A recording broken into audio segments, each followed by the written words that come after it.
تو جب اتنے سارے میں نے دلائل دے دیے تو پھر ان وہابیوں کے چکر میں نہیں آنا. ان کو صرف توحید آتی ہے, نبی سے عشق نہیں ہے. یہ اذان میں نبی کا نام لینا پسند نہیں کرتے وہابڑے. یہ کہتے ہیں لا الہ الا اللہ پہ اذان ختم کرو. اگر کسی نے عشق مصطفیٰ میں محمد رسول اللہ پہ ختم کر دی تو یہ عشق ہے اس کا, اس کو اپنے عشق کا اظہار کرنے دو. کرنے دو گے؟ نہیں کرنے دیں گے. مسجدوں میں 24 گھنٹے لاؤڈ اسپیکر بجتا رہے. آج شرک ہول سیل کے حساب سے ہو رہا ہے کہ نہیں ہو رہا؟ نعت میں پتہ ہی نہیں چلتا کہ یہ اللہ کی حمد و ثنا ہو رہی ہے, یہ نبی کی تعریف ہو رہی ہے. کوئی فرق ہی نہیں چھوڑا اللہ اس کے رسول میں. عالم الغیب بھی بنا دیا, مشکل کشا بھی بنا دیا, حاجت روا بھی بنا دیا. مشرک کی مغفرت نہیں ہوگی. جو اللہ اس کے رسول کا فرق ہے اس کو باقی رکھو. عیسائیوں کی طرح غلو مت کرو کہ انہوں نے عیسیٰ علیہ السلام کو اللہ کا بیٹا بنا دیا. آپ ابھی تک کسی بحث میں الجھے ہوئے کہ نور تھے, بشر تھے. بھائی آپ صلی اللہ علیہ وسلم بشر تھے, انسان تھے, ہدایت کا نور تھے, انسان تھے. آپ کے والد عبداللہ, آپ کی والدہ آمنہ, آپ کی اولاد سید آج تک ہیں. یہ سارے انسان ہیں یا نہیں ہیں؟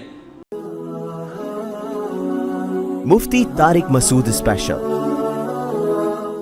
تیسری شرط جو آج اصل میں جس پر میں بیان کرنے کا ارادہ تھا, وسعى لہا, اس آخرت کے لیے کوشش کرے. سعیہا, آخرت والی کوشش. اخپل طریقے سے کوشش کرے گا وہ قابل قبول نہیں ہے, چاہے کتنی ہو.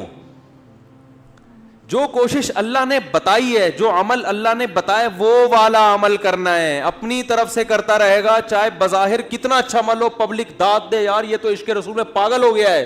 اللہ فرماتے ہیں میری نظر میں اس عمل کی کوئی حیثیت, کوئی ویلیو نہیں ہے. اذان جب ہم دیتے ہیں,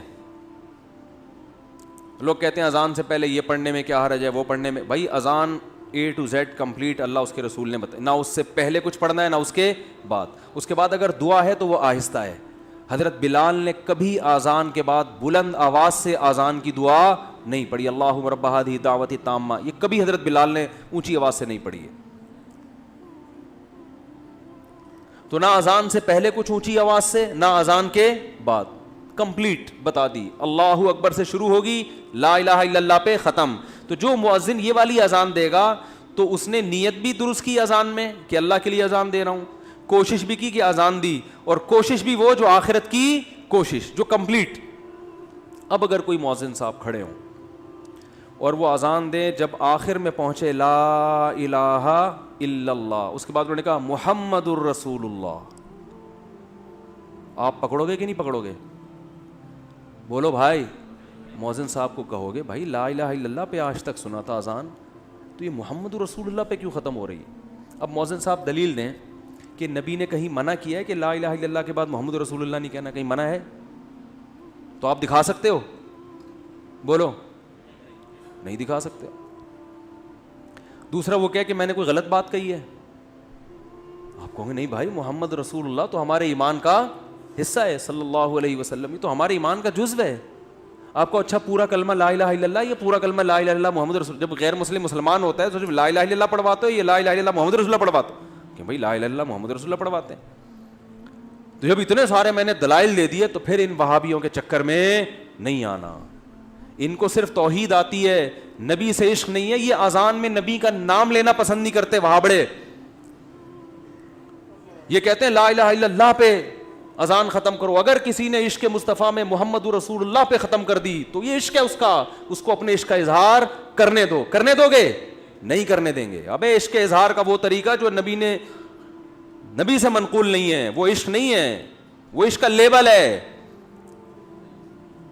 شرط ایمان مصطفیٰ سے والہانہ پیار ہے. شاعر نے بڑا پیارا کلام کیا, حضرت مجذوب رحمۃ اللہ علیہ کا شعر ہے یہ, کہ ایمان کی شرط یہ ہے کہ مصطفیٰ صلی اللہ علیہ وسلم سے والہانہ پیار ہونا چاہیے. تھوڑا موڑا پیار اللہ کو قبول نہیں ہے, والہانہ. لیکن والہانہ پیار کی ڈیفینیشن کیا ہے؟ پیار لیکن پیروی ہے, پیروی دشوار ہے. پیار نام ہے, پیروی کو فوکس کرنا. کتنے لوگ عشق مصطفیٰ میں داڑیاں رکھتے ہیں, کتنے تکبیر اولیٰ کے پابند ہیں, کتنے گھر میں گھر والوں کے حقوق ادا کرتے ہیں بھائی, کتنے لوگوں کے آرام کا خیال کرتے ہیں عشق مصطفیٰ میں کہ پبلک کو, عوام کو تکلیف نہ ہو ہمارے کسی عمل سے. آپ صلی اللہ علیہ وسلم نے فرمایا ایمان کا سب سے آخری درجہ راستے میں تکلیف دہ چیز پڑی ہوئی ہے اس کو اٹھا دو.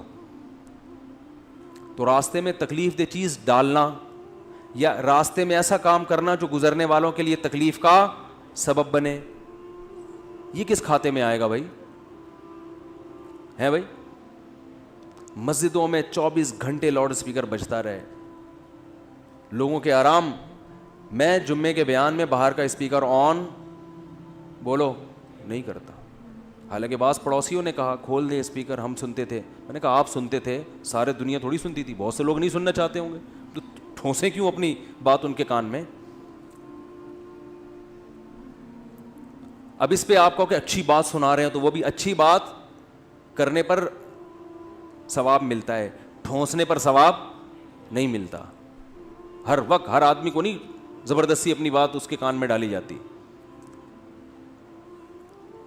آرام کا بھی خیال کیا گیا ہے, لوگوں کے آرام کا خیال کیا گیا ہے کہ کسی کو تکلیف نہ ہو, کسی کو کے آرام میں خلل واقع نہ ہو. تو خیر یہ بات میں جلدی سے کمپلیٹ کر دوں. یہ 4 شرطیں. چوتھی شرط کوشش کون سی ہوگی؟ آخرت والی کوشش. آگے فرمایا وَهُوَ مُؤْمِنٌ, یہ چاروں عمل کے بعد ایمان بھی ہو اس میں, توحید پرست ہو, جس کو اصطلاح میں ایمان کہا جاتا ہے.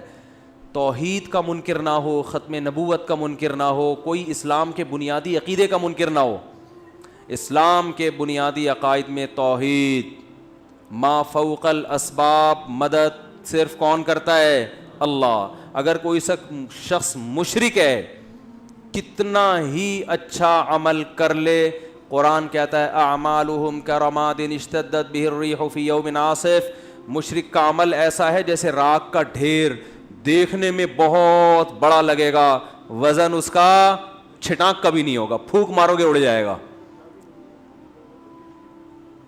آج شرک ہول سیل کے حساب سے ہو رہا ہے کہ نہیں ہو رہا؟ نعت میں پتہ ہی نہیں چلتا کہ یہ اللہ کی حمد و ثنا ہو رہی ہے, یہ نبی کی تعریف ہو رہی ہے. کوئی فرق ہی نہیں چھوڑا اللہ اس کے رسول میں. عالم الغیب بھی بنا دیا, مشکل کشا بھی بنا دیا, حاجت روا بھی بنا دیا. ایاک نعبد و ایاک نستعین, اے اللہ ہم تیری ہی عبادت کرتے ہیں اور صرف تجھ سے مدد طلب کرتے ہیں. یا ایھا الناس, اے لوگو, انتم الفقراء الی اللہ, تم سب کے سب فرشتے, پیغمبر, کیا مسلم کیا غیر مسلم, سب کے سب محتاج ہو اللہ کے در کے. کہتے ہیں اللہ اور بندہ کا فاصلہ بہت ہے, تو مانگنے کے لیے درمیان میں کیا ہونا چاہیے؟ واسطہ. یہ دلیل کہاں سے نکالی آپ نے؟ ایک صاحب بیان کر رہے تھے کہ جیسے آگ اور پانی میں ڈفرینٹ بہت ہے, تو جب پانی سے آگ کو گرم کرنا ہوتا ہے تو درمیان میں دیگچی کا واسطہ ہوتا ہے. تو ہمیں اللہ تک پہنچنے کے لیے, یعنی اپنی پکار اللہ تک پہنچانے کے لیے کس کا واسطہ چاہیے؟ نبی کا. پہلے نبی سے مانگیں گے, پھر نبی وہاں پہنچائیں گے. یہ لاجک کہاں سے نکالی آپ نے؟ قرآن تو کہہ رہا ہے نحن اقرب الیہ من حبل الورید. نبی واسطہ ہیں اس طور پر کہ بندے کو اللہ سے ملا دیتے ہیں. دیکھو آپ کسی کو تلاش کر رہے تھے, نہیں ملا, کوئی شخص آپ پر احسان کر کے آپ کو ڈائریکٹ کر دیتا ہے کہ بھئی یہ ہے, ان سے ملنا ہے آپ نے, یہ میں ڈائریکٹ کر دیا, تو یہ واسطہ ہے. مگر یہ واسطہ دونوں کو آپس میں ڈائریکٹ کرنے کے لیے کہ تاکہ اب ان دونوں کے درمیان کوئی واسطہ نہ رہے. تو لوگ اللہ کو بھول چکے تھے, اللہ کی معرفت نہیں تھی, اللہ کو جانتے نہیں تھے. آپ صلی اللہ علیہ وسلم واسطہ بنے اور امت کو اللہ سے جوڑ دیا اور بتا دیا کہ ڈائریکٹ کس سے مانگنا ہے؟ اللہ سے. تو واسطہ اس معنی میں ہے کہ اللہ سے ملانے کا واسطہ ہے. جب ملا دیا تو پھر اگر آپ کہتے ہیں درمیان میں بھی واسطہ چاہیے, تو پھر نبی کا جو مشن تھا وہ معاذ اللہ وہ غلط ہو جائے گا. مشن تو تھا ہی ملانا. قرآن کی آیت ہے وَأَنَّ الْمَسَاجِدَ لِلَّهِ فَلَا تَدْعُوا مَعَ اللَّهِ أَحَدًا, سجدہ گاہیں یعنی مسجدیں صرف اللہ کی ہیں, اللہ کے ساتھ کسی کو مسجدوں میں مت پکارو. اور مسجدوں ہی میں لکھا ہوتا ہے پکار کے ساتھ اللہ کے ساتھ اللہ کے علاوہ کا نام. کسی نے کچھ لکھا, کسی نے یا علی مدد لکھا, کسی نے یا رسول اللہ مدد لکھا, مختلف. اور آیت درمیان میں لکھی ہوتی ہے کہ مسجدیں اللہ کے لیے, اللہ کے ساتھ کسی کو مت پکارو. یہ کیا ہو رہا ہے بھائی؟ سعودی عرب کی کسی مسجد میں دیکھا آپ نے اس طرح کے نعرے؟ عرب کنٹریز میں دیکھا, ملیشیا میں دیکھا, کہیں بھی دنیا میں نہیں ہے. تو میرے بھائی اپنے ایمان کو مضبوط کرو. توحید کے معاملے میں اسلام بہت حساس ہے, بہت حساس ہے. مشرک کی مغفرت نہیں ہوگی. جو اللہ اس کے رسول کا فرق ہے اس کو باقی رکھو. عیسائیوں کی طرح غلو مت کرو کہ انہوں نے عیسیٰ علیہ السلام کو اللہ کا بیٹا بنا دیا. آپ ابھی تک کسی بحث میں الجھے ہوئے کہ نور تھے, بشر تھے. بھائی آپ صلی اللہ علیہ وسلم بشر تھے, انسان تھے, ہدایت کا نور تھے, انسان تھے. آپ کے والد عبداللہ, آپ کی والدہ آمنہ, آپ کی اولادیں سید آج تک ہیں. یہ سارے انسان ہیں یا نہیں ہیں؟ آدم علیہ السلام کو اللہ نے مٹی سے بنایا, اور آدم علیہ السلام کی اولاد میں کس کو پیدا کیا؟ محمد صلی اللہ علیہ وسلم کو. تو سارے مٹی انسان ہیں. ہاں ہدایت کا نور ہیں. قرآن بھی ہدایت کا نور, علماء بھی ہدایت کے چراغ, نبی بھی ہدایت کا نور ہیں. ہدایت کے لحاظ سے آپ روشنی ہیں, قرآن بھی ہے, علماء بھی ہیں. لیکن آپ ماہیت کے لحاظ سے, حقیقت کے لحاظ سے بشر ہیں, انسان ہیں. تمام وہ لوازمات جو انسانوں کے ساتھ ہوتے ہیں آپ کے ساتھ بھی تھے. آپ کو بھوک لگتی تھی, آپ کھانا کھاتے تھے. آپ کو نکاح کی ضرورت محسوس ہوئی, آپ نے نکاح کیا, آپ کو اللہ نے اولاد دی اس سے. آپ بیمار ہوتے تھے, علاج کرتے تھے. مشرکین کہتے تھے کہ ما لی ھذا الرسول یاکل الطعام ویمشی فی الاسواق, یہ کیسا پیغمبر ہے جو کھانا بھی کھاتا ہے اور بازاروں میں خریداری بھی کرتا ہے. سمجھ رہے ہیں نا؟ اور اس رسول پر اس وقت تک ایمان نہیں لائیں گے جب تک یہ انگلی سے اشارہ کرے اور چشمے جاری ہو جائیں. تو قرآن نے کیا جواب دیا؟ قل سبحان ربی, اے نبی ان سے کہہ دو میرا رب ہر عیب سے پاک ہے, میں تو عاجز ہوں. ہل کنت الا بشر رسولا, میں نے کب دعویٰ کیا میں یہ سب کچھ کر سکتا ہوں؟ میں تو ایک بشر ہوں, انسان ہوں, پیغمبر ہوں, میرا یہ دعویٰ ہی نہیں ہے. پھر آپ کہہ سکتے پھر چاند کے 2 ٹکڑے کیوں کیے؟ وہ اللہ نے کیے, وہ نبی نے نہیں کیے. بعض دفعہ اللہ اپنی نشانی دکھاتا ہے اپنے بندوں کے ہاتھ پہ. تو اللہ نے کہا ہے محمد صلی اللہ علیہ وسلم آپ اشارہ کرو میں توڑ دوں گا, تاکہ ان کو یقین آ جائے. اختیارات نہیں دیے, نہ چاند کو ٹکڑے کرنے کے, نہ زمین سے چشمے جاری کرنے کے. جیسے حضرت موسیٰ کے پاس لاٹھی کو سانپ بنانے کے اختیارات نہیں تھے, لیکن بنتی تھی لاٹھی, ان کے ہاتھ میں سانپ بنتی تھی, اشدہا بنتی تھی, سمندر کے 2 ٹکڑے کرتی تھی. اللہ کرتا تھا, نہ لاٹھی کرتی نہ موسیٰ کا. اگر موسیٰ کو, حضرت موسیٰ علیہ السلام کو یہ اختیار ہوتا کہ وہ لاٹھی سے سمندر کے 2 حصے کر دیں, تو پھر حضرت موسیٰ سمندر اور دریا کے کنارے کھڑے ہو کر پریشان نہ ہوتے, اور بنی اسرائیل پریشان نہ ہوتے. یا موسیٰ انا لمدرکون, پیچھے فرعون مارے گئے. وہ کہتے ہیں موسیٰ آپ کے پاس تو لاٹھی, آپ تو جب چاہیں جو چاہیں کر لیتے ہیں, کچھ کر لیں. کہنا یار یہ لاٹھی کو تو سانپ بنتے دیکھا, وہ تو کچھ دیکھا نہیں, پتہ نہیں یہ سانپ کیا کرے گا یہاں پہ. اور حضرت موسیٰ بھی پریشان, لیکن کیا فرماتے ہیں؟ ان معی ربی, میرے ساتھ میرا رب ہے, کچھ نہ کچھ کرے گا وہ. تو لاٹھی کو سے سمندر کو ٹکڑے کرنے کا اختیار ہوتا تو یوں کر دیتے اسی وقت, اللہ سے تھوڑی پوچھتے.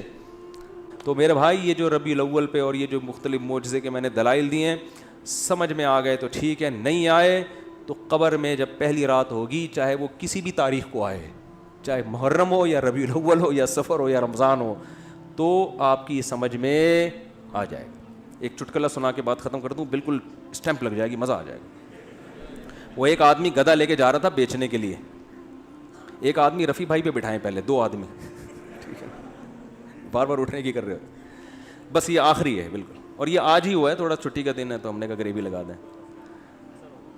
ایک آدمی گدھا بیچنے جا رہا تھا, اور لوگوں نے پوچھا کیا کر رہا ہے؟ کہہ رہا ہے بازار میں گدھا بیچوں گا, ٹھیک ٹھاک پیسے ملیں گے, اچھے ریٹ ملیں گے. اس نے کہا انشاءاللہ کہہ دے کہ اللہ نے چاہا تو. اس نے کہا انشاءاللہ کہنے کی کیا ضرورت ہے, گدھا نسلی گدھا ہے, میرے پاس ہے, بازار میں اس کی ویلیو ہے, کسٹمر کھڑے ہوئے ہیں, تو انشاءاللہ ماشاءاللہ کیا, جیسے لبرل لوگ کہتے ہیں نا, انشاءاللہ ماشاءاللہ کیا ہوتا ہے, سب کچھ سیٹ ہے. اللہ کی قدرت, کوئی گدھا چھین کے لے گیا اس سے,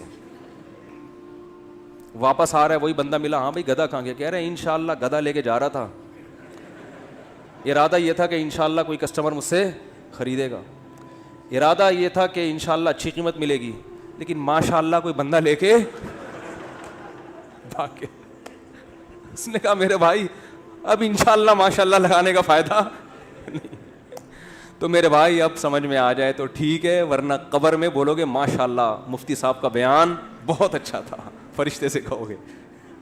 اور انشاءاللہ ایک دفعہ زندگی مل گئی تو پراپر طریقے سے اس پر عمل کریں گے, انشاءاللہ بھی ماشاءاللہ بھی. فرشتہ کہے گا اب ٹائم گزر چکا ہے. اللہ تعالیٰ عمل کی توفیق عطا فرمائے.